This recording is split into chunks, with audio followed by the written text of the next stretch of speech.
राष्ट्रीय उद्यान राष्ट्रीय उद्यान के बारे में आइए हम सब मिलकर बातें करते हैं। तो सबसे पहले संरक्षित वन जीवों के लिए सुरक्षित जगह रहे नहीं रहे, क्योंकि इसके आसपास के क्षेत्रों में रहने वाले लोग उनका वनों का अतिक्रमण करके उन्हें नष्ट कर देते हैं।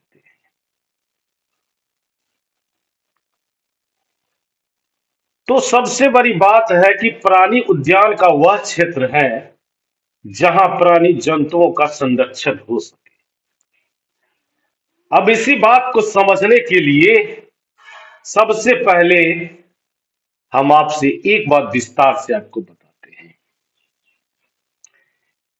कि विशाल आरक्षित क्षेत्र जरूरी है राष्ट्रीय उद्यान के लिए। पर्यावरण के संपूर्ण संकटों का संरक्षण करने में पर्याप्त है। इसे राष्ट्रीय उद्यान कहते हैं। यह वनस्पति जात, प्राणी जात, दृश्य भूमि तथा ऐतिहासिक वस्तुओं का संरक्षण करते हैं।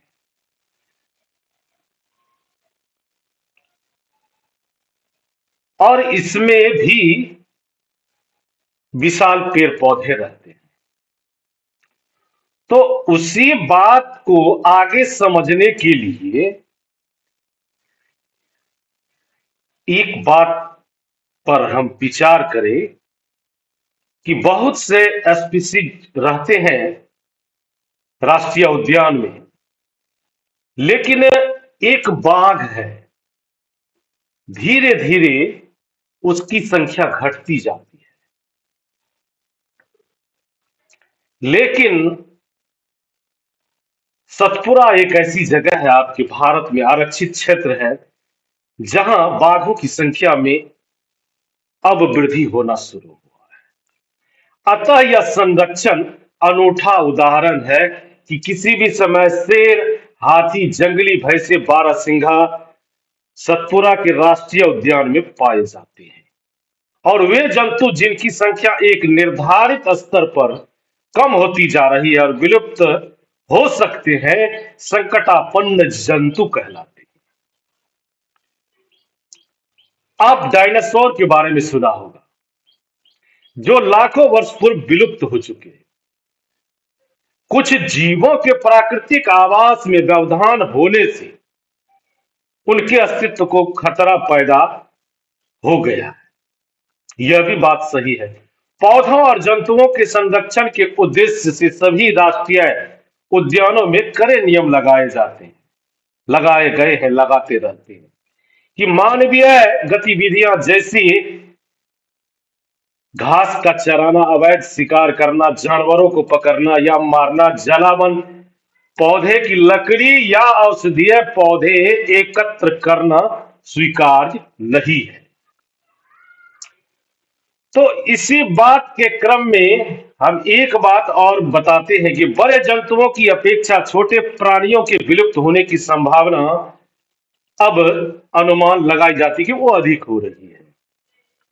अक्सर हम सांप, मेढक, छिपकली, चमगादड़ तथा उल्लू इत्यादि को निर्दयता से मार डालते हैं और पारितंत्र में उनके महत्व के विषय में सोचते भी नहीं है।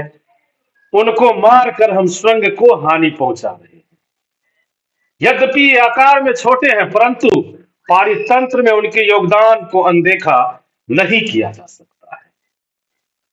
वे आहार जाल एवं आहार श्रृंखला के भाग हैं। किसी क्षेत्र के सभी पौधे, प्राणी तथा सूक्ष्म जीव अजैव घटकों जैसे जलवायु, मिट्टी, नदी, डेल्टा इत्यादि संयुक्त रूप से किसी पारितंत्र का निर्माण करते हैं। उसी तरह जानवर भी करते हैं। अब इसी बात को समझने के लिए हम थोड़ा सा आगे चलते हैं। अब आगे चलते हैं तो आगे हम ये पाएंगे कि सबसे पहले प्रवास।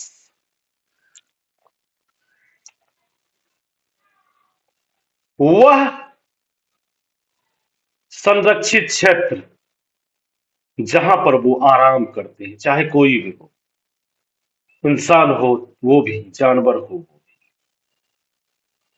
और कभी कभी आपने देखा होगा कि कोई नई पक्षियां जब आपके घरों के आसपास ऊंचे पेड़ पर आती है तो प्रवासी पक्षी है। ये पक्षी संसार के अन्य भागों से उड़कर यहां आए हैं इस मौसम में, इस ऋतु में। जलवायु में परिवर्तन के कारण प्रवासी पक्षी प्रत्येक वर्ष सुदूर क्षेत्रों से एक निश्चित समय पर उड़कर आते हैं। वह यहां अंडा देने के लिए आते हैं क्योंकि उनके मूल आवास में बहुत अधिक शीत के कारण वह स्थान उस समय जीवन में यापन हेतु अनुकूल नहीं होता। ऐसे पक्षी जो उड़कर सुदूर क्षेत्रों तक लंबी यात्रा करते हैं वो प्रवासी पक्षी कहलाते हैं। अब सोचने की बात है, क्या होगा जब हमारे पास लकड़ी ही नहीं बचेगी? क्या लकड़ी का कोई विकल्प उपलब्ध है? कागज एक महत्वपूर्ण उत्पाद है जो हमें वनों से प्राप्त होता है। मुझे आश्चर्य है कि यदि कागज का कोई और विकल्प उपलब्ध हो तो उसको जाना जाए।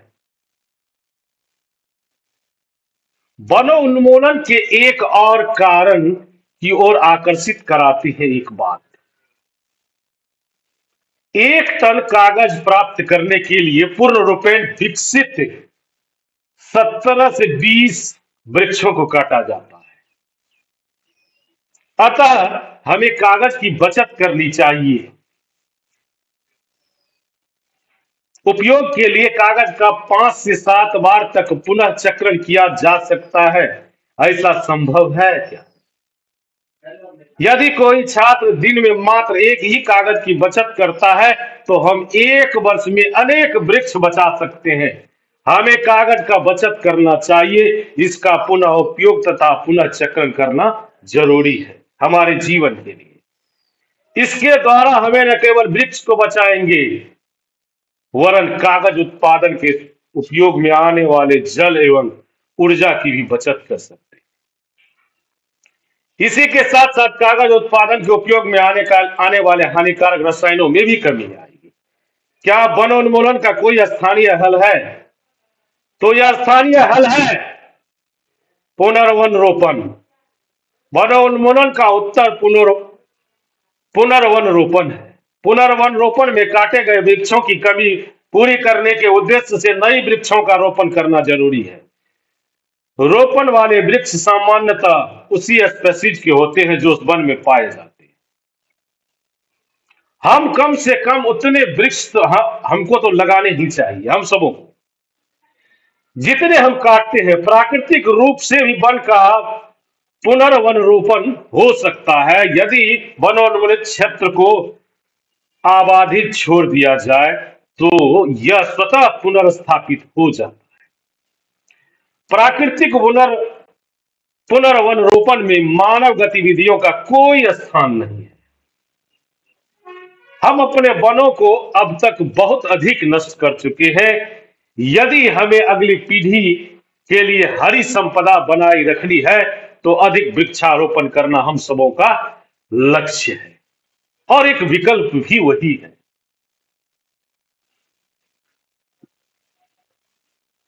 भारत वन संरक्षण अधिनियम, इस अधिनियम का उद्देश्य प्राकृतिक वनों का परिरक्षण और संरक्षण करना है। साथ ही साथ ऐसे उपाय भी करना जिससे वन में उसके समीप रहने वाले लोगों को आधारभूत आवश्यकताओं की पूर्ति हो सके, यह भी जरूरी है।